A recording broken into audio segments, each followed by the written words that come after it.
Welcome to the grand finale of the candidate profiles of the Decision 2020 Jeep Chat. We've talked about the Libertarians. We've talked about the Green Party. We've talked about the Republican Party. Let's keep it real. We talked about Donald J. Trump, not really about the Republicans, about the cult of personality, which is Donald Trump.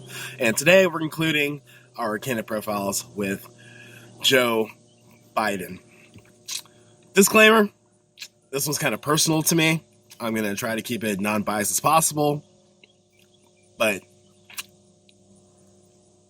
I have a personal connection to Joe Biden. So just going to put that out there now, so it's on the table. So the question with Joe Biden is, how do you define a candidate who has been in national politics since 1973? Richard Nixon was president when Joe Biden won his first senator term for the great state of Delaware. If someone's been in politics this long, we know exactly who they are, which kind of baffles me as to why the other side is trying to define him into something that he is not. Joe Biden comes from a class of Democrats that really got tired of getting their butts kicked. So they decided they need to be more like Republicans. So this is why you see Joe Biden attached to things like the Defense of Marriage Act and the crime bill. I'm not trying to defend the crime bill because we have all the evidence in the world. This is the worst thing possible you could do in this country. But at the time, the public was fever pitch for us to do something about crime on the streets. And this bill was passed in. Joe Biden wrote it. So what happened with the crime bill? Non-violent drug offenders now flooding our prisons because this is all tied into the war on drugs, mandatory sentencing, and it ended up being disproportional with the number of people of color who are in our prison systems, all from the crime bill. So it's all on the table. Joe Biden did it. He supported it. He wrote the bill. This is where we're at. I'm not going to harp on this. Now, his running mate, Kamala, was a prosecutor who had to prosecute under these rules of that same crime bill, and she's also being put into this. So just by saying this, we are looking at two candidates who are Democrats, but they're more towards the right. Tough on crime, military, all the things Republicans love. So I'm trying to understand why they're trying to be defined as these far left crazies who want to defund the police, who want to get rid of all of our protections, they want to defund the military, don't believe in God, blah, blah, blah. You can't have it both ways.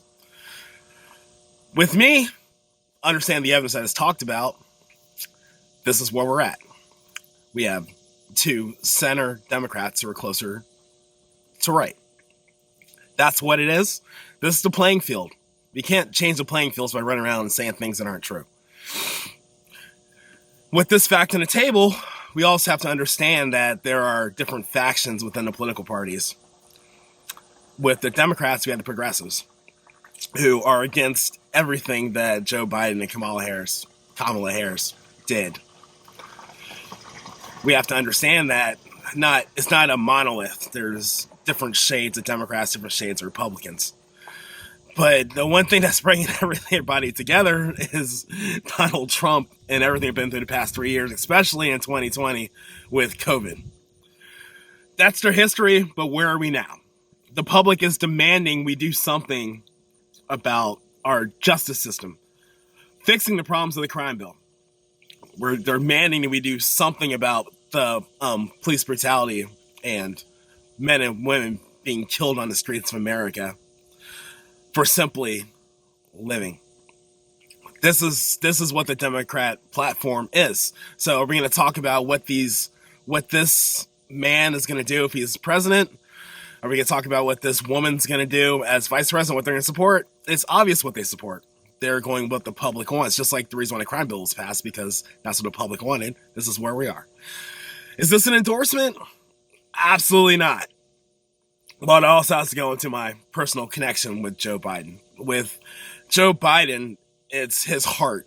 That's who makes Joe Biden what it is. When I had my issues with the military and I had the RNC telling me to go eat cake, and I had the Democrats even write me back, and my congressman couldn't get it done, my senator couldn't get it done, I get a call from the vice president's office. Hey, this is so-and-so with Joe Biden's office. Is your problem taken care of? That's who Joe Biden is. You have a problem? Joe Biden's going to help you out. That's his heart.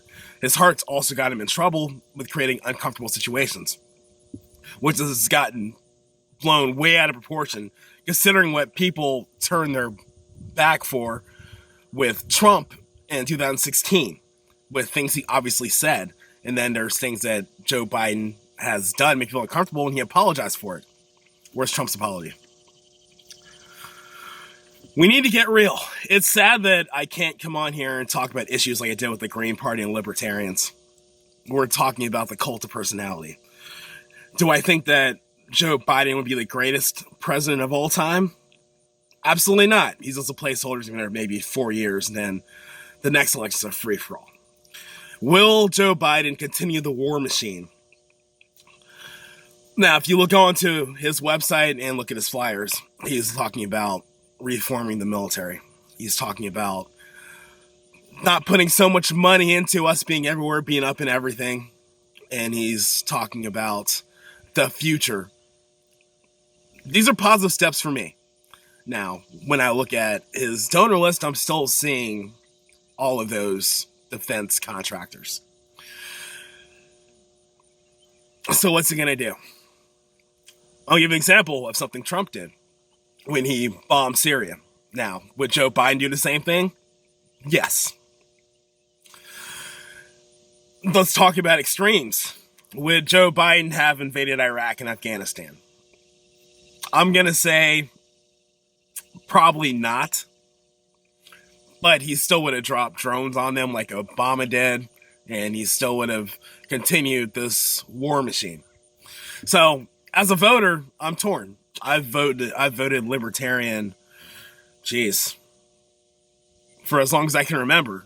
But looking at the condition of this country and what I want our country to look like, as far as a system that holds officers accountable, not defunding them, holding them accountable, and creating a level playing field, and talking about things like the legalization of marijuana.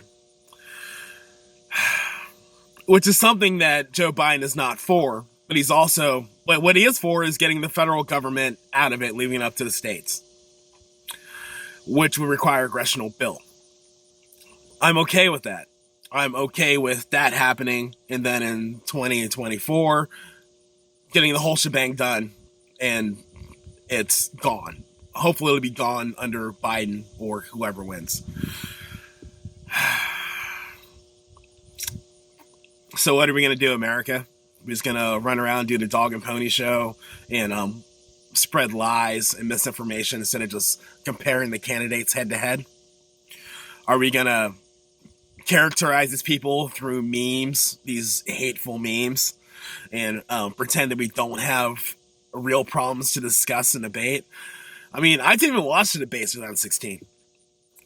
I will this year, because I think that Joe Biden and Kamala are going to be the adults in the room and are going to dictate how the debate goes. Is Trump going to have every dirty trick to try to win this election? Absolutely. That's expected. It happened last time. Foreign interference already happening. So what I see from this isn't so much as the far left taking over and destroying our country. It's a return to normalcy. Now, was normalcy good? Absolutely not. But this chaos, it's got to stop.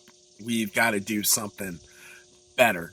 And we can't just keep running back and saying that, well, they did this, so we can never vote for them. And not hold the other side accountable for the damage that's done and the damage they're planning to do. I mean, we're looking at an abrupt end to Social Security without a plan. An abrupt end to the healthcare we have without a plan. We're looking at the same dog chasing his tail with COVID. We need something new. Again, this is not an endorsement. These are just points for you to think about when you're sending in that mail-in ballot or when you're going to the voting booth. that is the Biden-Harris ticket. My name is California King, and thank you for attending my Jeep chat.